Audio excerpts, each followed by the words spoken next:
But first, 2 of the 4 Americans who were kidnapped in Mexico were found dead today, while the other 2 are back in the U.S. getting medical treatment. Tonight, what we're learning about why this tight-knit group was traveling to Mexico.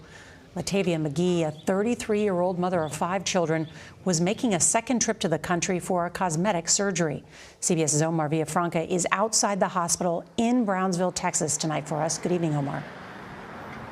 Good evening. 2 of the victims are back on American soil, recovering at this hospital behind me, while the U.S. government is working to get back the other bodies of the other 2 victims. Now, we talked to the wife of one of the survivors.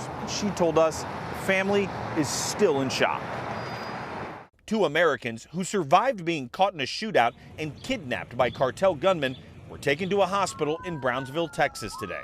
Mexican authorities found Latavia McGee and Eric Williams at a stash house outside the city of Matamoros after gunmen moved them to multiple locations to avoid capture.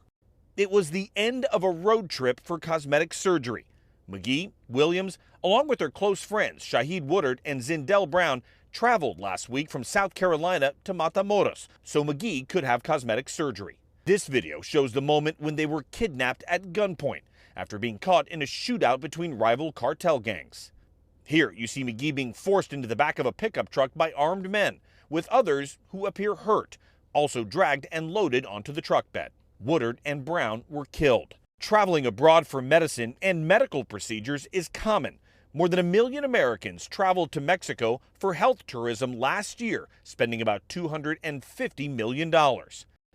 38-year-old Williams, a husband and father, was shot in the leg but is expected to survive. We talked to his wife, Michelle, moments ago from North Carolina. She didn't want to show her face, but says she talked to her husband today. Did he tell you anything about that moment at all? No, we didn't discuss it because it was to hear his voice. It was just a lot of crying. My son was there, and my son just wanted to hear his voice. And then he had to go because he was going into the hospital. CBS News has learned that McGee had been to Mexico before for cosmetic surgery. Investigators are pointing the blame at the Gulf Cartel for this incident, while Mexican authorities have announced that they've arrested a 24-year-old in connection with this attack. Nora? Omar Villafranca with all that new reporting. Thank you.